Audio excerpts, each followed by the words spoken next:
తర్వాత రోజు ఉదయాన్నే వాళ్ళ అన్నయ్య కాఫీ తీసుకొని అంకిత గదికి వెళ్ళాడు. అంకిత నిద్రపోతుంది. వెంటనే వాళ్ళ అన్నయ్య పిలిచాడు. అంకిత అన్నాడు. వెంటనే అంకిత లేచి కూర్చుంది. అన్నయ్య, ఏందన్నయ్య, మీరు తెచ్చారా కాఫీ? నేనే వచ్చేదాన్ని కదా అన్నది. లేదురా, నీతో మాట్లాడాలనే వచ్చాను అన్నాడు. సరే అన్నయ్య, కూర్చోండి అంది. తనకి కాఫీ ఇచ్చాడు. చూడంకిత, నిన్న మీ వదిన నాకు చెప్పింది నువ్వు పెళ్ళికి ఒప్పుకున్నావని. నా కోసమో మీ వదిన కోసమో ఈ పెళ్ళికి ఒప్పుకోకు. మేమేదో బాధపడుతున్నామని నీకు ఇష్టం లేనిది చేయకు. నీకు ఎలా అనిపిస్తే అలాగే ఉండు, సరేనా అన్నాడు. అంకిత కళ్ళలో నీళ్లు తిరిగాయి. తర్వాత తను కొంచెం తమాయించుకొని, లేదన్నయ్య, ఈ పెళ్ళి నాకు ఇష్టమే, బలవంతంగా ఏం ఒప్పుకోవటం లేదు నేను, మీరు అలా అనుకోకండి అంది. నిజంగానా అన్నాడు వాళ్ళ అన్నయ్య. అవునన్నయ్య అంది అంకిత. దాంతో తను, సరేనమ్మా, మీ వదిన్ని ఈరోజు వాళ్ళ పిన్ని వాళ్ళ ఇంటికి పంపిస్తాను, మాట్లాడొస్తుంది, సరేనా అని వెళ్ళిపోయాడు. తర్వాత అంకిత ఆఫీస్కి వెళ్ళింది. సాయంత్రం తిరిగి వచ్చింది. తిరిగి వచ్చాక వదిన లాన్లో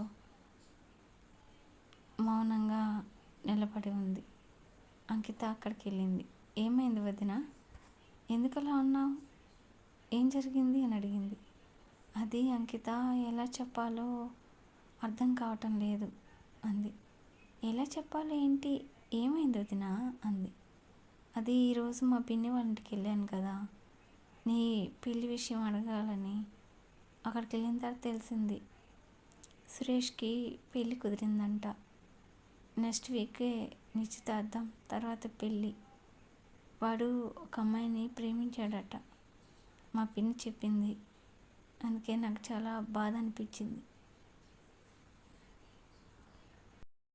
బాధ దేనికి వదిన? సురేష్ గారు పెళ్లి చేసుకుంటున్నందుకు సంతోషపడాలి కానీ బాధపడతారా? అది కాదు అంకిత, సురేష్ని నీ జీవితంలోకి వస్తాడని, మీ ఇద్దరు హ్యాపీగా ఉంటారని నేను మీ అన్నయ్య అనుకున్నా, కానీ వాడు ఇలా చేస్తాడని నేను అనుకోలేదు అంది వాళ్ళ వదిన. లేదు వదిన, సురేష్ గారిని నేనేమన్నా ప్రేమించానా మీరు బాధపడడానికి? మీరేదో ఒప్పుకున్నారని సరే అన్నాను. నాకెందుకు బాధ వేస్తుంది చెప్పు? మనం అలా బాధపడకూడదు, వాళ్ళ పెళ్ళికి వెళ్ళి ఆశీర్వదించాలి వదిన అంది అంకిత. ఏమో అంకిత, నువ్వు ప్రేమించిన వాడు నీకు దక్కలేదు, మేము చూసిన వాడు దక్కలేదు, ఇదేనేమో రాతంటే అన్నది బాధగా. వాళ్ళ వదిన అక్కడి నుంచి వెళ్ళిపోయింది. అంకితకి ఒక నిమిషం మనసు చిక్కు అనిపించింది. తర్వాత అంకితకు సంబంధాలు చూస్తూనే ఉన్నారు. అలా అలా కాలం గడుస్తూనే ఉంది. ఒకరోజు అంకిత తన ఫ్రెండ్ ఇంటికి వెళ్ళి తిరిగి వస్తుంటే దారిలో కారు పంచర్ అయింది. వెంటనే డ్రైవర్ ఇలా అన్నాడు, మేడం, మీరు దిగి కొంచెం పక్కన ఉంటే నేను స్టెప్ని మారుస్తాను మేడం అన్నాడు. అవునా,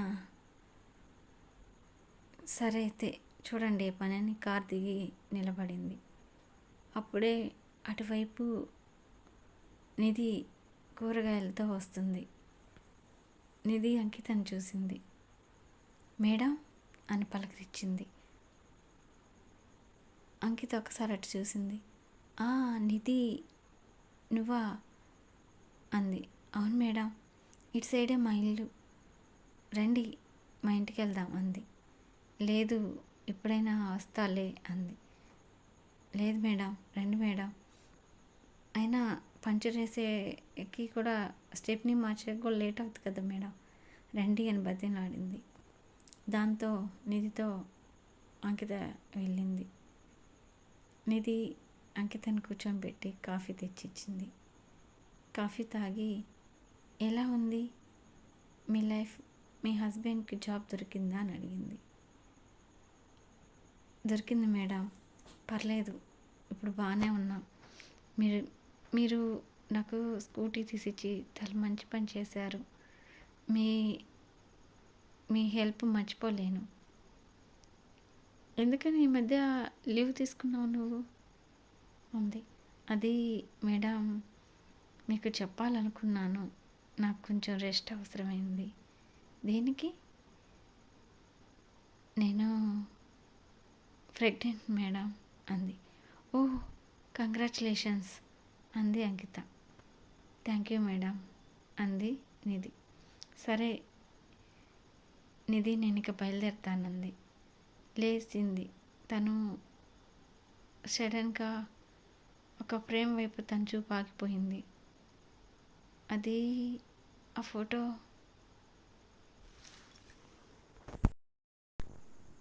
ఫోటోలో ఉన్న వ్యక్తి శశాంతే. అంటే నిధి భర్త శశాంత. ఆశ్చర్యపోయింది అంకిత. ఇంతలో నిధి మేడం మేడం అంది. తేరుకొని చెప్పు నిధి అంది. కూర్చోండి మేడం అంది. అయోమయ స్థితిలో కూర్చుండిపోయింది అంకిత. వెంటనే కొంచెంసేపు తేరుకొని మీ వారు ఇంట్లో ఉన్నారా అంది.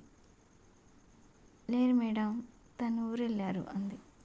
కొంచెం రిలీఫ్గా ఫీల్ అయింది అంకిత. మీ వారు ఎక్కడ జాబ్ చేశారు ఇంతకుముందు అని అడిగింది. బెంగళూరు మేడం, అక్కడ ఒక విషయం జరిగింది. ఏంటి ఆ విషయం అంది అంకిత. అది మా వారు బెంగళూరులో జాబ్ చేసేటప్పుడు ఒక అమ్మాయిని ఇష్టపడ్డాడట.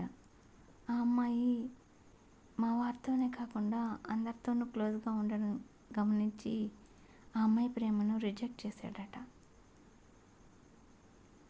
అవునా అంది అంకిత.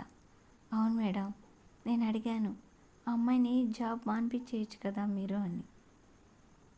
ఆ అమ్మాయి నీలాంటి మధ్యతరగతి అమ్మాయి కాదు, పెద్ద హోదా ఉన్న అమ్మాయి. కావాలంటే నన్నైనా జాబ్ మానిపిస్తుంది, అంతేకాని తను మానదు. అందుకే అక్కడ ఉండడం ఇష్టం లేక రిజైన్ చేసి వచ్చేసాను అని చెప్పాడు మేడం.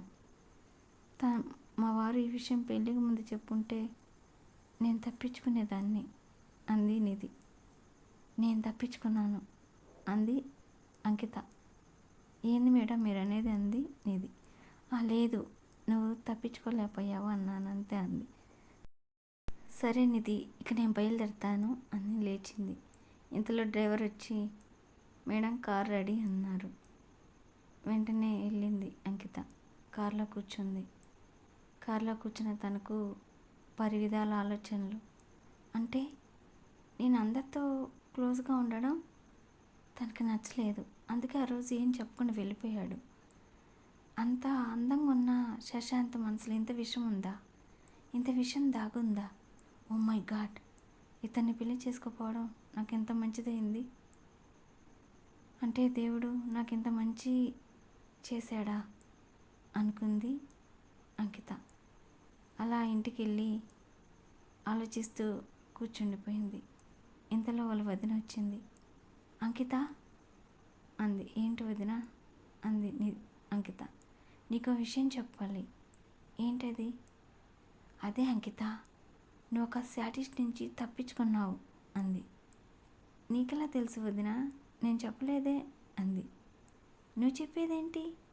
సురేష్ గురించి నేనే కదా విన్నాను అంది వాళ్ళ వదిన. సురేష్ గురించా? ఆశ్చర్యంగా అంది అంకిత. అవును, సురేష్ గురించే. ఈరోజు మా ఫ్రెండ్ కాడికి వెళ్ళానని చెప్పే కదా, మా ఫ్రెండ్ వాళ్ళ అపార్ట్మెంట్లో తను ఉంటున్నాడు. ఫ్లాట్లోని సురేష్ కూడా ఉన్నారు. నేను వెళ్ళంగానే నన్ను చూసి పలకరించాడు. తర్వాత మళ్ళా కలుస్తానని వెళ్ళిపోయాడు. అది చూసిన మా ఫ్రెండ్ నన్ను అడిగింది తనెవరు అని. మా కజిన్ అని చెప్పాను. నాకు బ్రదర్ అవుతాడని చెప్పాను. ఆ అబ్బాయి మంచివాడు కాదు, వాళ్ళ భార్యని చాలా హింసిస్తున్నాడు అంది. నీకెలా తెలుసు అని అడిగాను. ఆ అమ్మాయి నా ఫ్రెండ్ కాడికి వచ్చి విషయం అంతా చెప్పిందంట. మాకు చాలా ఆస్తి ఉందని నన్ను చేసుకున్నారు. ఆస్తి లేదు, అప్పు ఉందని తెలిసి చాలా హింసిస్తున్నాడు, నానా రకాలుగా బాధ పెడుతున్నాడని ఏడ్చిందంట. చూసావా సురేష్లో ఎంత స్టాడిజం ఉందో, ఎలా ఇలాంటి వాడు నీ జీవితంలోకి రానందుకు నేను చాలా సంతోషపడుతున్నాను అంకిత అంది వాళ్ళ వదిన ఆత్రంగా. అవునా వదిన, నాకు కూడా చాలా హ్యాపీగా ఉంది అన్నది మనసులో. సరే ఇప్పుడే వస్తాను అని వెళ్ళిపోయింది వాళ్ళ వదిన. అంకితకు మనసు ఎంతో ప్రశాంతంగా ఉంది. 2 క్రూర మృగాల నుంచి తన్ను దేవుడు కాపాడాడు. రాత ఇలా ఎందుకు రాసావు దేవుడా అనుకునేది అంకిత. కానీ తన రాతని ఇలాగ మారుస్తాడని అనుకోలేదు. ఆ రాత్రి తను ఎంతో ఆనందంగా ప్రశాంతంగా నిద్రపోయింది. తర్వాత రోజు వాళ్ళ అన్నయ్య తనకో విషయం చెప్పాడు. అది, అంకిత, నిన్ను మీ ఎండి గారైన ఆనంద్ గారు పెళ్లి చేసుకోవాలనుకుంటున్నారు. ఆ విషయం నాకు చెప్పారు. నీ ఒపీనియన్ కనుక్కోమన్నారు. నీకు ఇష్టమైతే నేను మాట్లాడతాను, ఈ విషయం చెప్పమ్మా అని చెప్పి వెళ్ళిపోయారు. అంకిత ఒక నిమిషం ఆలోచించింది. ఆనంద్ గారు, ఆయన చాలా మంచివారు, ఆడవాళ్ళని ఎంతో గౌరవిస్తారు, ఆడవాళ్ళ అభివృద్ధికి ఎంతో హెల్ప్ చేస్తాడు. ఇలాంటి వ్యక్తి ఎవరి జీవితంలోకి వెళ్ళినా ఆ అమ్మాయి సంతోషంగా ఉంటుందని నేను ఎన్నిసార్లు అనుకున్నాను. అలాంటి ఆనంద్ గారు నా జీవితంలోకి వస్తున్నారా అనుకుని ఒక్క నిమిషం ఆనందంతో సిగ్గుపడిపోయింది. వెంటనే వాళ్ళ అన్నయ్యకి చెప్పింది, నాకు ఈ పెళ్ళి ఇష్టమేనని. తర్వాత ఆనంద్కి అంకితకి పెళ్ళయింది. ఇద్దరు ఎంతో అన్యోన్యంగా ఉన్నారు.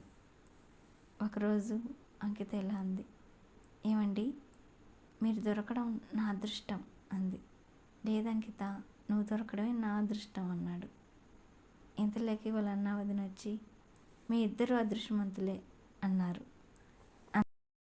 ఇదండి కథ. అంకిత జీవితం చాలా సుఖాంతమైంది. రాతలు దేవుడు విచిత్రంగా రాస్తారు కదూ. ప్రేమించిన వాడిని పెళ్లి చేసుకోకపోబట్టి మనసు ఇన్ని కష్టాలు పాలైంది. ప్రేమించిన వాడిని పెళ్లి చేసుకోపోబట్టి అంకిత సుఖపడింది. రాత అంటే ఇంతేనేమో, ఏది మనకు నచ్చినట్టు ఉండదేమో. కథ నచ్చితే లైక్ చేయండి, షేర్ చేయండి, సబ్స్క్రైబ్ చేసుకోండి ప్లీజ్ అండి.